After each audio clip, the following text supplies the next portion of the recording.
Assalamualaikum warahmatullahi wabarakatuh. Halo, apa kabar kalian semua?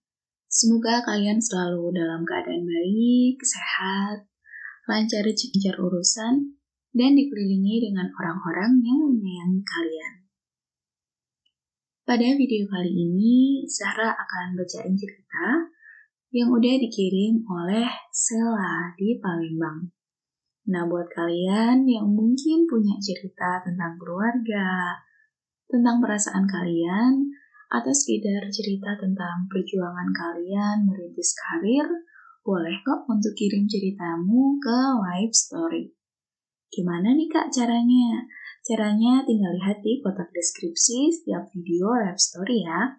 Kalian bisa ikuti cara, syarat, dan ketentuannya. Jangan ragu untuk kirim cerita karena siapa tahu cerita kalian bisa memotivasi orang lain dan menginspirasi kita semua. Oke, langsung aja ya. Halo Sela, makasih udah kirim cerita kamu dan akan dibacain sama Zahra di live story. Your story partner.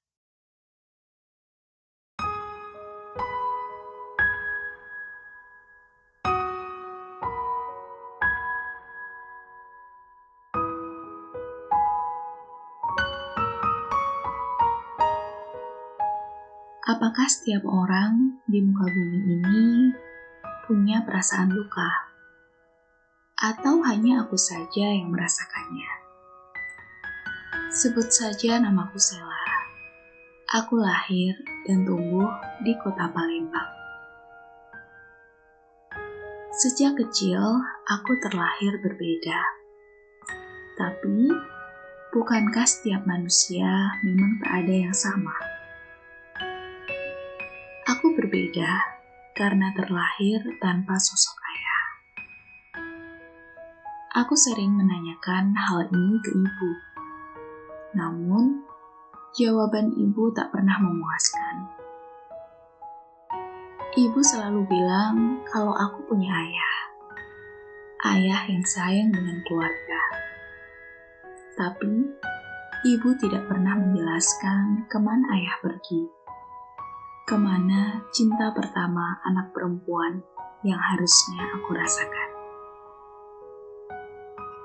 Di rumah yang sederhana tapi nyaman, hanya ada aku dan ibu. Keluarga besar ibu dan ayah ada di Jogja. Sebelum aku lahir, ayah memutuskan tinggal bersama ibu di Palembang. Karena sebelum menikah dengan ibu, ayah sudah bekerja di sana. Sejak aku kecil, ibu jadi single mom yang luar biasa. Bekerja sebagai karyawan tetap di sebuah perusahaan. Ibu selalu disibukkan dengan pekerjaan demi memenuhi kehidupan kami berdua. Apapun akan ibu lakukan demi hidupku, demi pendidikanku, demi masa depan yang ibu harap lebih baik dari orang tuanya. Ibu sangat keras mendidikku menjadi wanita yang kuat. Tanpa aku sadari, luka di hati ibulah yang sebenarnya membuat ibu seperti sekarang. Ibu yang terlihat kuat, tapi sebenarnya menyimpan banyak luka, menyimpan banyak kesedihan yang bahkan aku sendiri tak pernah tahu.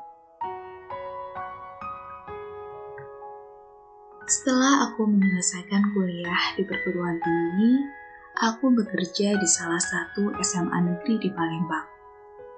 Saat itu usiaku sudah 21 tahun, dan sampai sekarang aku masih bekerja di sana. 3 tahun menjadi guru membuatku belajar memahami hidup. Aku mulai berdamai dengan waktu dan menerima semua kenyataan bahwa aku tidak memiliki ayah. Tapi aku yakin akan ada penjelasan terbaik suatu saat nanti.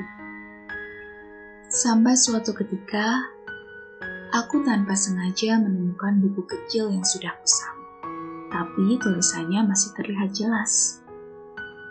Tertulis nama ibu dan nama laki-laki yang aku tak tahu siapa. Dan setelah membaca halaman berikutnya, selanjutnya, aku tahu bahwa laki-laki itu adalah ayah. Aku mulai membuka lembar pertama. Di lembar pertama, ibu menceritakan bagaimana pertama kali bertemu dengan ayah. Ya, di perpustakaan kampus. Di buku catatan itu, ibu juga bilang kalau ayah adalah laki-laki yang baik, selalu sabar, tidak pernah terucap kata kasar dari awal bertemu ibu sampai ibu dan ayah menikah. Sampai aku membuka lembaran terakhir. Lembaran kisah yang selama ini membuat hati ibu terluka. Trauma ibu akan kisahnya masih ibu bawa sampai aku lahir, bahkan sampai aku dewasa. Suatu hari, saat ayah dan ibu pergi ke rumah sakit untuk persalinan, ayah senang sekaligus gugup. Karena ini adalah anak pertama dan jauh dari keluarga besar. Ayah mengendarai mobil dengan hati-hati. Sampai kemudian, dari arah belakang, mobil truk melaju dengan kencang dan membawa beban yang melebihi kapasitas. Mobil oleng dan langsung menabrak mobil ayah di depan. Segera terjadi tabrakan beruntun. Dalam sekejap terjadi kekacauan di jalan. Semua orang cemas. Ibu dan ayah segera dibawa ke rumah sakit. Hingga ibu mengetahui bahwa ayah tidak tertolong. Sejak saat itulah, ibu tak pernah tahu proses healing untuk dirinya sendiri.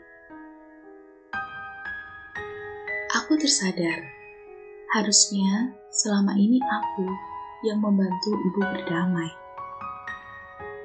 Aku menangis kencang, kemudian ibu datang. Ku peluk ibu, ku cium tangannya, dan aku meminta maaf. Ibu, mari kita sembuhkan luka ini bersama. Aku menyayangimu.